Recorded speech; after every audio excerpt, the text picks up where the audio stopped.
Hello, mixtresses and mixters. This is Mixtressrae. You're watching Mixtress video. So I'm doing an April favorites right now.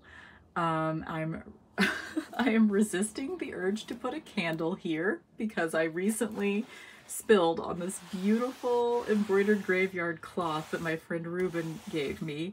I spilled wax all over it because I'm constantly putting candles on this thing. But luckily I was able to get the candle wax out. Here's how you do it if this happens to you. And I'm always spilling candle wax on it, on things.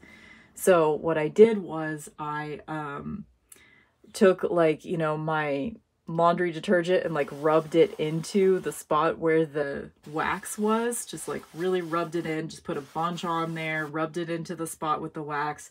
And then I washed it on hot water in my washing machine and it came out. I mean, I'm sure that's not going to work in all circumstances, but it worked in this one. So anyway, I'm just here to share with you some of my favorites from the last month. And so I have a visual aid via my iPad.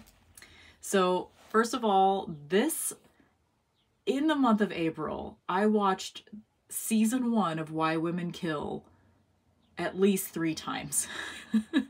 So this is a show, it's on Paramount Plus. And it's a show, the first season anyway, I think every season is going to be different, a different plot scheme. But in the first season, it follows these 3 women. This storyline is set in the 60s, this one in the 80s, and this one 2019. So this season aired in 2019, so I'm late, but I just saw it recently. And the reason that I'm obsessed, I mean, all of the performances were great, but the reason that I'm obsessed with this freaking show is because of Lucy Liu. I mean, would you just look at her? Would you just look at her? Like, not only is she like Dynasty fabulous, but also, oh my God, guys, her performance is so like over the top, dramatic, beautiful, quotable. Like, it's just, you know that scene in Designing Women, you know, the one where, oh God, I don't know the actor's name, but where she's talking about twirling the baton and throwing it in the air and like higher and faster and, you know, that kind of performance. It's like also Emily Gilmore, Kelly Bishop, who played Emily Gilmore in Gilmore Girls. Lucy Liu's performance in this season of Why Women Kill, season 1, is like Kelly Bishop levels of like, oh, you know that scene in Gilmore Girls where like Emily Gilmore is like throwing a fit about something and she just like, she's mad and she's stomping through the house and like a house plant like kind of gets caught in her hair and she just sort of slaps it while she's stomping through the house. When she walks by the house plant, she just slaps it. There's a moment in like the first episode of season 1, there's a moment where Lucy Liu has a performance like that, and it's just absolutely incredible. I really, really, really recommend. The visuals are amazing because you're seeing these different eras, you know, like all the set pieces and the costumes, and this is a very draggy show. It's beautiful. I love it so much. So this is, every month I pick a top 8 of my favorites of the month, and it can be anything. It can be a tarot deck, it can be a TV show, it can be something that I bought that makes my life easier, an object, you know, it can be anything. And so this is one of my top 8 things in April, season 1 of Why Women Kill. Okay. I mean, would you just look at that? Anyway, I love it. I read Big Magic. This was recommended to me by Julie at Peekaboo Rose. And I finally got around to it because in April I was attempting to do like a National Novel Writing Month challenge. My goal was to My goal wonder if I can like set this down so you guys can still see it without me having to hold it. Okay, whatever. My goal was to spend 30 minutes a day on days that I work and an hour a day on days that I did not work on creative projects. So it could be writing, it could be, I had several different goals for myself. Like I wrote a novel. I have a manuscript to a novel that I wrote back in 2013 that I still have not gone through and read it. I've been terrified to read it. And I decided finally, this is the month, I'm going to read it. So I not only read this book, which is amazing. It's a nonfiction, like inspirational book for people that want to live a creative life. And it's just kind of like sort of a self-help, sort of encouragement to just fucking get out there and do it. And it's realistic and it's beautifully written. And I need to buy a copy of this book actually and have it for myself. I just checked it out through the library. So I definitely need to own it. But it was just really inspiring and beautiful. And the way that it describes your relationship to creativity is almost like spiritual. And also it's not taking your creativity too seriously at the same time. Somehow this book holds within it both of those things. So anyway, in the month of April, I was able to, I not only read this book, I've read like about I'm 3/4 of the way through Stephen King's On Writing, which is also a book about like, you know, creative inspiration, whatever. I'm not liking that quite as much, but this was really helpful in April, and I read that fucking novel. And I mean, it was just something that's been on my to-do list for 9 years, you know? I finally read it. It's not very good, but you know what? I think partially because of reading this book, I was able to separate myself from the fact that that book wasn't that good. Because you know what? I've written one fucking novel in my whole life. And it wasn't the worst thing ever. It wasn't. So I was relieved that it wasn't the worst thing ever. But I was also able to be objective enough about it to... Anyway, I'm just babbling. But the point is, I started off my goal for April, even though I didn't really achieve the sort of like half an hour a day on days that I work and an hour a day on days that I'm off. I didn't really achieve that literally, but I had several things on my checklist of things that I wanted to do. I wanted to create a collage because I haven't done that in a really long time, and I did. I wanted to read that novel, and I did. I wanted to read this book, and I did. I wanted to read Stephen King's On Writing, and I read most of it. I posted a couple of blog entries. I wrote a lot in my journal. I set forth at the beginning of April with the question, do I even... Because I used to write a lot, but I just really haven't. Ever since I started my YouTube channel and my radio show and my podcast, I just really haven't been writing that much. And so I had a question, you know, do I even want to write anymore? And the answer is yes. Writing is magic. And it really strengthens my relationship to tarot too. And now that I use tarot regularly, it's become a part of my writing process. So when I have a journal, you know, I have questions about things, I just pull a card and then I, you know, draw the card in my journal and I write about it. And it's just, it feels like a conversation with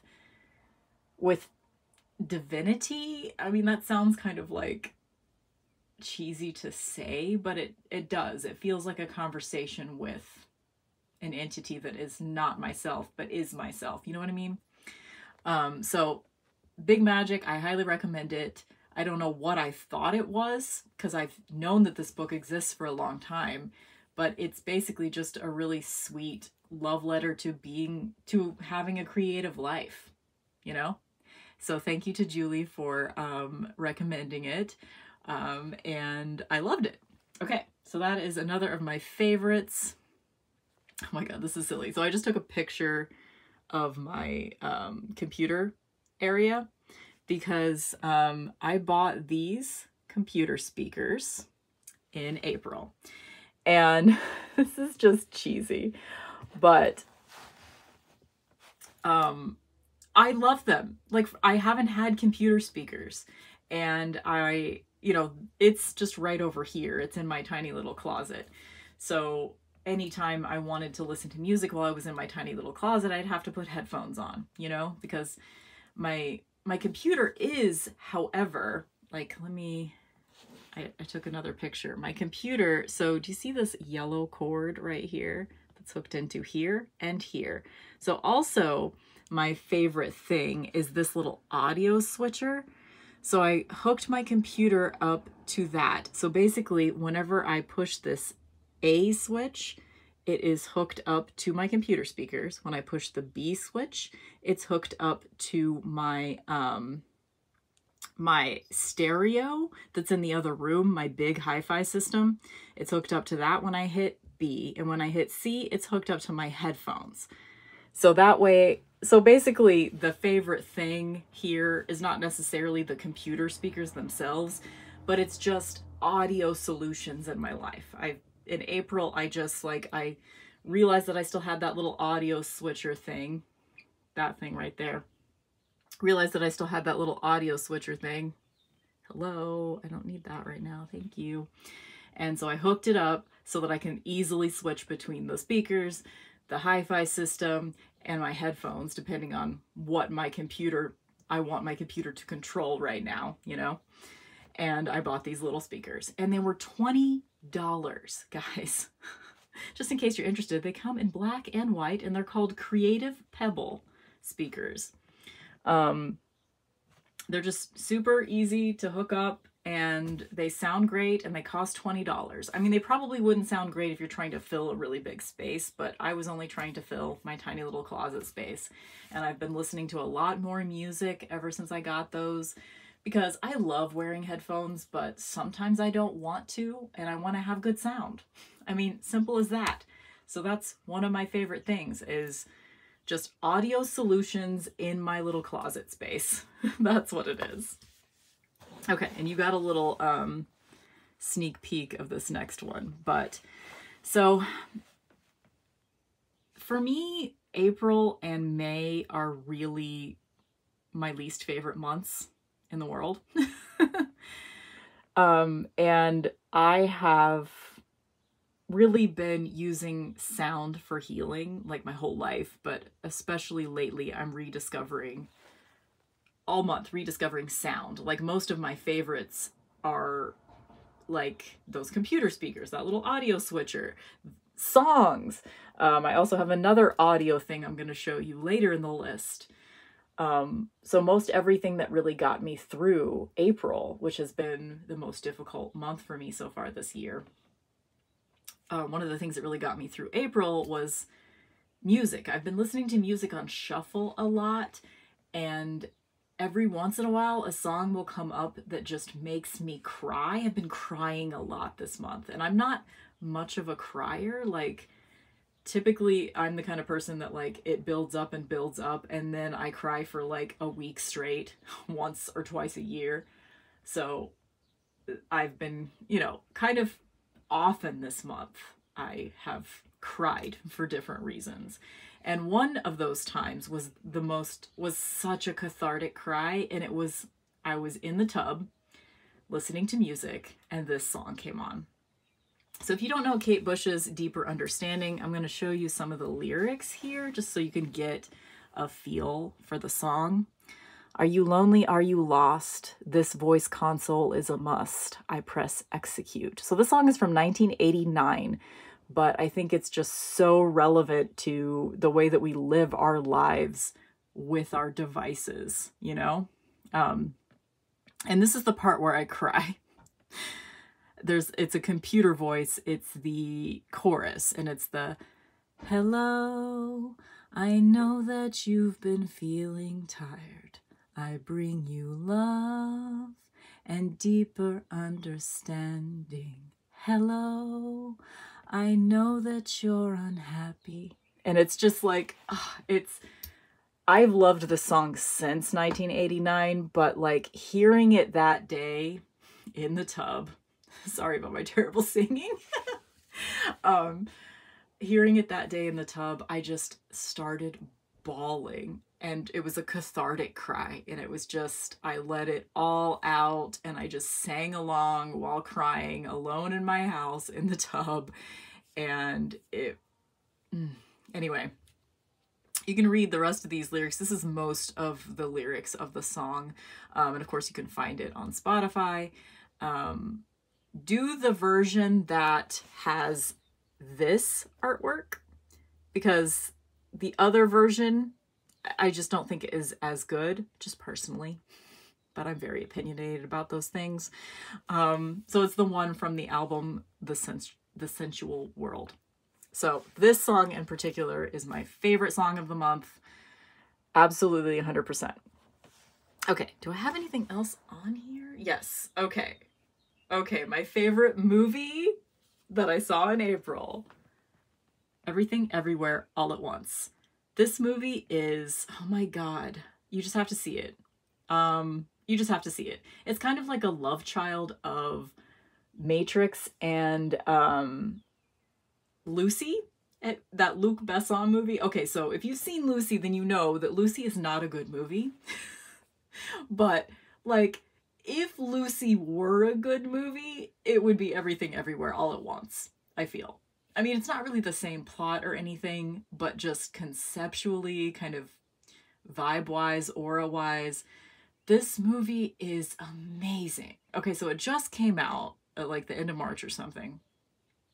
And it's not in a ton of theaters, but I mean, it truly has everything. It's got philosophy, it's heartwarming, it's got kung fu, it's got like just total absurdity, and it's hilarious, and it's stupid, and it like reminds you not to take life too seriously, and it's, I want to see it. I saw it in the theater, but I want to see it like over and over. I just want to see it like 10 times. And there was a moment, like you might expect that a movie called Everything Everywhere All at Once might be overstimulating, and it is at certain parts. However, there was a part where like it was really getting intense, and I was thinking to myself, I'm going to need to go to the bathroom just to take a little bit of a break from this movie, even though I was loving it. It was a good overstimulation. But just as that was happening, the movie gives you a scene that is really, really sparse and quiet. It's like they knew the exact moment that they needed to pull back for a second and give you a break. And I can't recommend it enough. It's just amazing. It's amazing. Please watch it. Please. Unless the idea of a really absurd version of The Matrix sounds like not your thing, then maybe don't. But love it so much. So much. It's like, it's definitely going to be in my top 5 movies of the year for sure. Okay, so I think that's everything I have to show you that needs to be shown as a visual representation on my iPad. Okay, I think I have more than 8 things this month, but I don't care. Whatever. I didn't really do a normal favorites video for March, so that's fine. Okay, here's the other like audio thing. I'm just trying to get a smudge off of it. Okay. The other audio thing is an iPod.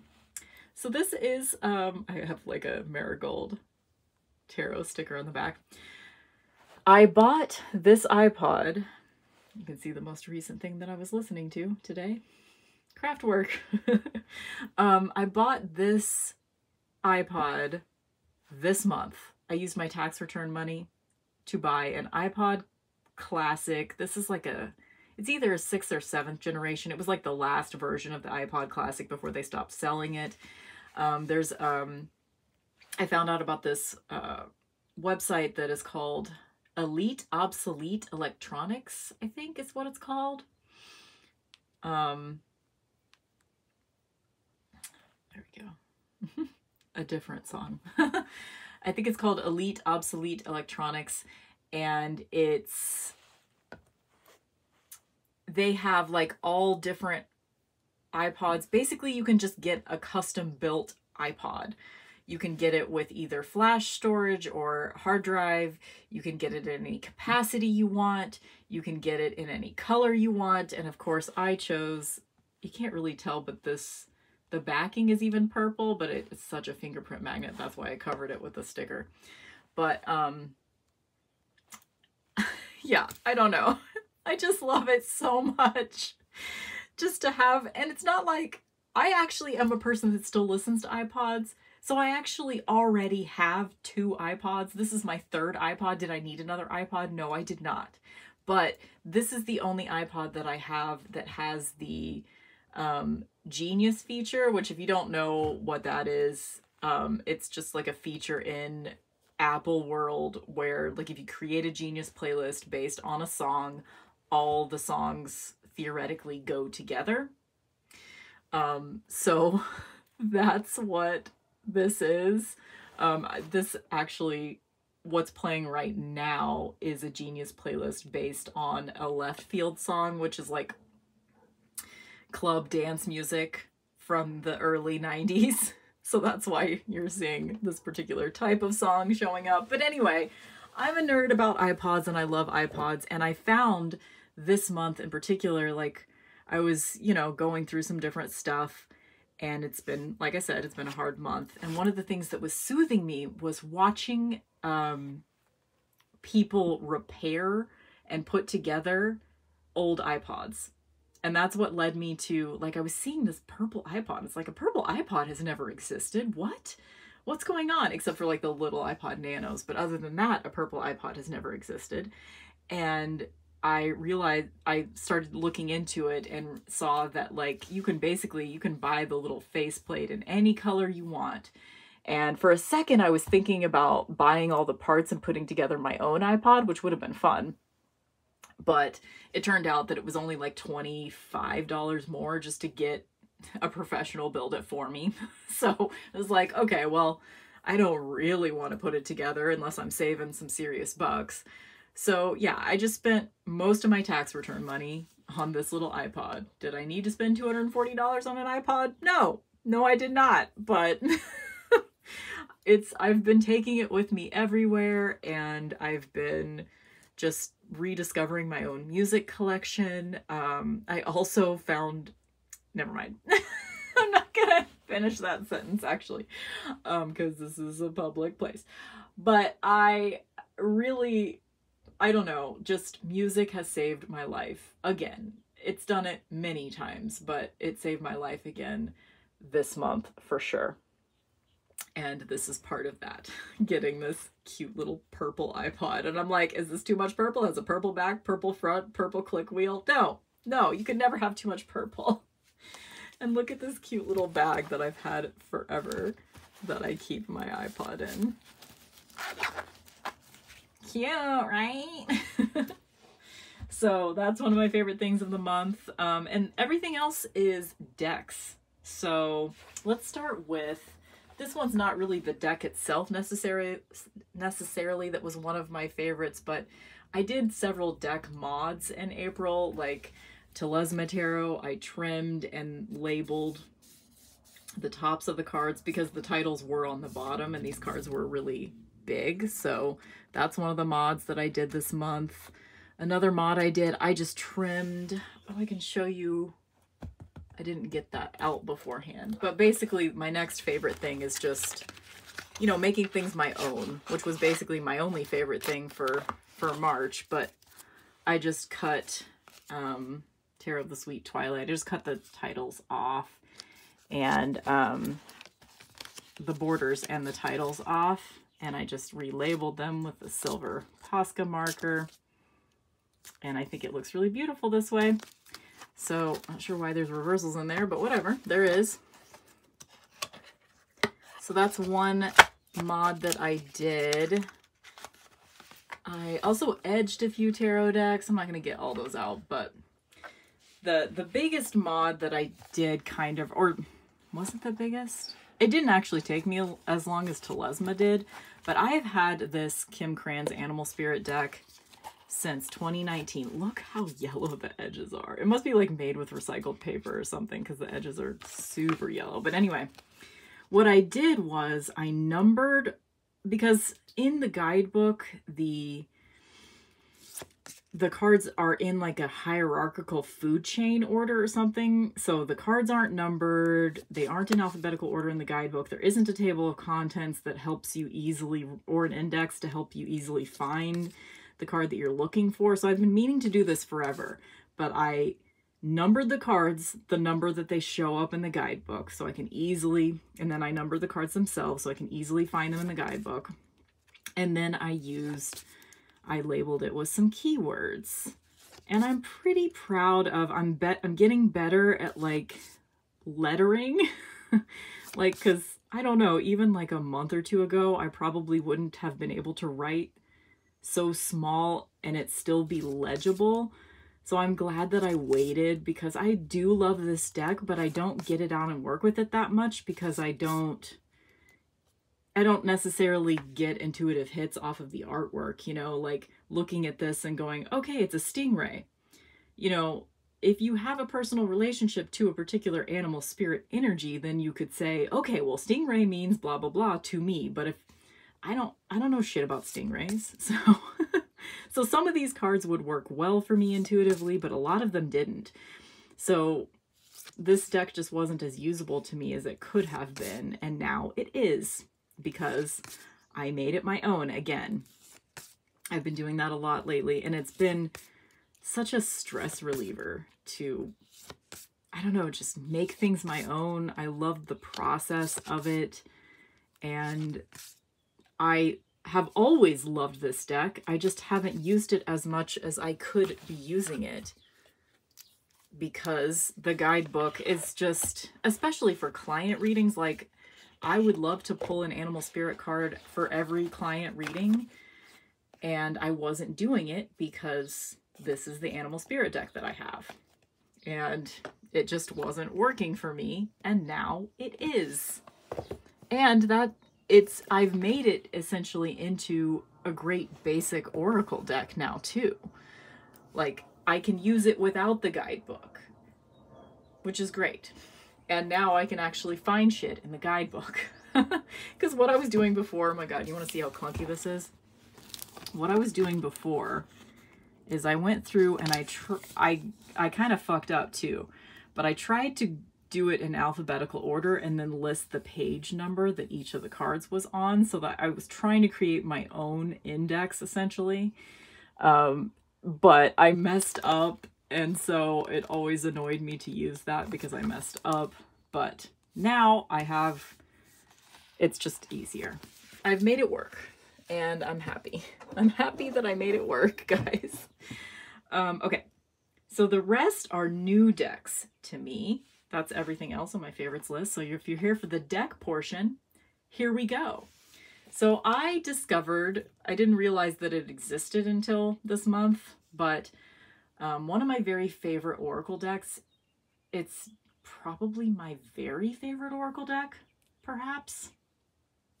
Not my favorite all-around basic oracle deck, but it's my favorite sort of like spiritual oracle deck, and that is Kali Oracle by Alana Fairchild. And I didn't know that there was a pocket-sized edition, which of course there is, because there's one of all of those Alana Fairchild decks, but I didn't realize that there was a pocket edition until this month, and as soon as I found out that it existed, I immediately bought it, and I edged it in that beautiful green color that I love. Actually kind of looks like that green.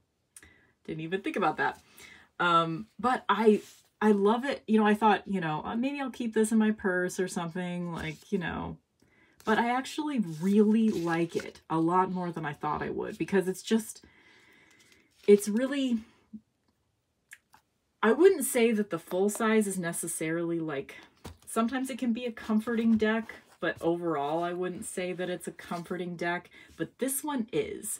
This one's just kind of like, you know, you pull a card and you get a super sweet, positive affirmation type message on the back, and it's short and sweet, which if you know anything about Alana Fairchild, short and sweet she ain't. But I really like that this is just bite-size messages of this oracle deck that I already know and love. I know some people really don't think that this oracle deck is super respectful. Unfortunately, I'm a white girl, so maybe I don't see the disrespect the way that I should be seeing it, but I have a deep connection with this particular oracle deck, and I use it. Another thing, I think I did this in April. It might have been March when I did this, but I moved. I have my other little tarot card stand that you've seen in older videos. I moved it to my nightstand right next to my bed, and I have the full-size Kali Oracle. I just like pick a card like once a week or so, just whenever I feel like I need to. I pick a card and I put it in that, and I read the little guidebook.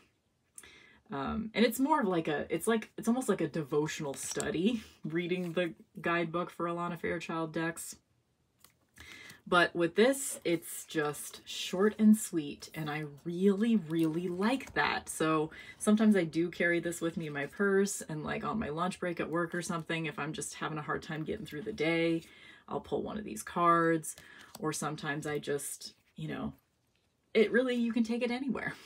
And I really love it. It almost makes me want to like get other pocket-sized versions of her decks. Like I might get the Isis Oracle Pocket Edition. But I just love it. I just love it. I just love it. So there you go. That wasn't unexpected. It was just like kind of an impulse purchase because I was like, ooh, I love that deck. Pocket Edition. Cute. It was like $15 at the most. Might have even been less. And I was like, cool, cute. But I'm actually really loving it a lot. So that's the pocket-sized Kali Oracle, one of my favorites from this month. And then this, in this leopard bag, is Tantric Dakini. This is one that I've had on my wish list for a long time. It was another one that I altered this month as well. I didn't really need to alter the major arcana, but whatever. All I did on this was just add keywords and stuff, so it would be a little easier to work with the non-major arcana cards in this deck. I love it. I'm really loving like traditional old school cut paper collage, mixed media collage. I'm really loving that right now because I like doing it myself. And I did my first collage in years this month. And I just love it. This deck doesn't take itself too seriously. It's beautiful. It's kind of simple. And I like it. I like it. I had an immediate connection with it. And then last, I wasn't really doing this countdown style, but this is my #1 favorite thing from April. I acquired it on like the 2nd week of April, and it is Telesma Tarot. Seriously, it's the only deck. I have used other decks briefly this month, but for the most part, it's the only deck I've been using since I got it. And that is big for me, like spending 3 weeks with almost exclusively one deck. Like I've never even done that before. This art just really speaks to me. There's a lot going on in it, but I feel like I see what I need to. A commenter on one of my videos where I was talking about this deck said that when she needs to see something in an image, that's when she sees it. Like, for example, right now, I had never seen this sort of like, it almost looks like a bird, but I don't know if it's supposed to be a bird. But anyway, I've never even seen that in this card. And sometimes I'll pull a card and I'll be like, I've never seen this card before in my life, when I've spent hours looking at this deck. and studying it. And this is my card of the month for April. And I had it sitting out right here on this little stand almost the entire month, and I didn't get sick of looking at it. And I'm not sure that's ever happened. Like, usually I'll switch out decks like every few days because I want to look at something different, you know? And there's a ferret. So yeah, absolutely my very favorite thing from April is this deck. And see, I've never seen this little dude right here. I always just look at her face and then I miss. So I feel like there's like aspects of this imagery that's going to be jumping out to me for years with this deck. And I'm just so happy to have it. I love it. I really, really, really love it. You can find it on Etsy, Telesma Tarot. And it's beautiful and it's wonderful. And I love it so much that I actually have a custom made tarot bag on its way to me from an artist on Etsy that I'm thinking will pair with it beautifully. Right now I just have it in this purple velvet bag. But yeah, so those are my April favorites.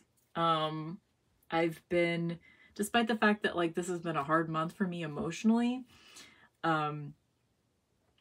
I did some creative things this month. I spent a lot of quality time with tarot, particularly Telesma and Tantric Dakini. I did spend like second most time with it. And they were both new to me in April as well. And I did some more culling of my collection as well. I'm down to 31 tarot decks in my collection and 13 oracle. I don't know why this is the oracle symbol, but and I think the 13 oracle is not including the 2 that I made myself. So I think technically I have 15 oracle decks, but anyway. And I'm feeling really comfortable with the size of my oracle, or of my my divination deck collection. I'm feeling pretty comfortable with it right now. I do have others that I want. I have one that I pre-ordered that's going to come out in July, Horror Tarot. I have, I guess this is just a hangout session now, I'm just babbling. But I just ordered Margaret Peterson because like a lot of people that are super cool that I love have it and love it. And it's very interesting. And I feel like that's a deck that, because it's like fine art almost, you know, like I think it's gonna be like the highest brow art in my tarot collection for sure, which feels a little intimidating, but I feel like it's a deck that until I hold it in my hands, I'm really not gonna know how I feel about it. So I went ahead and ordered that today. And yeah, it's interesting because like I feel really good about this month, even though it's been a really hard month. Does that make sense? I think I've gotten to a pretty good place with sort of like my own personal levels of depression. Like I know when I am in that space, I know usually what I need to do to help pull myself out of it. And if I don't have the energy to pull myself out of it, I'm usually pretty good at recognizing that and being like, okay, then what do you have the energy for right now, bitch? Taking a bath? Okay, go do it. You know, just like, what is the, you know, mode of least resistance that you know is going to make you feel a little bit better right now? Listening to some music on your iPod? Okay, then do it, bitch. You know, and I was able to kind of I don't know, just I think that just comes with age though, right? Like I'm just at a point now, I'm going to be 40 this year, where I know how to take care of myself. And sometimes you don't have, you know, the spoons. Sometimes you don't have the spoons, and that's okay. But you can just do whatever, the tiniest thing that you can possibly whatever you can do that. You know, just keep breathing. I mean, all of this shit sounds cliche and stupid, but a lot of things helped me out this month, you know, working with Telesma Tarot, listening to music, just friends. You know, I've got all these great friends that love tarot, so it's awesome. I'm just always talking to Julie and Sylvain and Grace and Meg and Candy, and I feel like I'm actually making friends. Like, this is like possibly the first time in my entire adult life that I've had, you know, when you're autistic, they call it a special interest. When I've had a special interest, right now it's tarot, and I've actually been able to talk to other people that have that same special interest. You know, my whole life, I've just sort of like been living in my own little bubble, being obsessed with something that no one else is obsessed with, and not wanting to, like, I'm not one of those autistic people that like corners someone and tells them about all of the things that I'm obsessed with, except through this sort of means, which you can turn this video off anytime you want. Same way with I do it on my radio show, but you can turn that off whenever you want. That's the only way that I just like super nerd out on shit and like info dump about the things that I'm obsessed with. But now I actually am able to have actual conversations with other people that are obsessed with the same thing that I'm obsessed with. And it's just like, it's such a silly thing, but it sounds so silly to say it out loud that like, guess what, guys? I have friends that have similar interests. But it's a revelation to me. And I cherish those friendships so much. And like, every time I'm struggling with something, I have multiple people I can reach out to. And of course, I have those people in my real everyday life as well. But, I have those people in my real life as well, but it's just nice to have someone that can speak the language of tarot and talk to me about the things that I'm going through, you know what I mean? Anyway, I'm just feeling super grateful at the moment, grateful for my tarot friends, grateful for you if you're watching this, grateful that I made it through. Like, May is gonna probably also be a hard month, just historically. I have a lot of PTSD that pops up around this time of year. That most of the time, I think I'm pretty much over my PTSD surrounding the tornado, but I mean, that's kind of part of the reason why. And I think it's also just biologically this time of year is hard for me. I don't know what it is, but April and May has always just been... There's this Cocteau Twins song. The title of the song is Throughout the Dark Months of April and May. And I just think about that all the time. It's like, that would be the title of my memoir about depression. Anyway, but I'm always able to laugh, and I'm the kind of person that, like, I really do... My personal life philosophy is delusional optimism. And so I'm pretty good at that. So I'm fine. Like, don't worry about me. I'm fine. I might be crying in the bathtub while listening to Kate Bush, but I'm fine. You know what I mean? Anyway, thank you guys so much for listening. You're the best.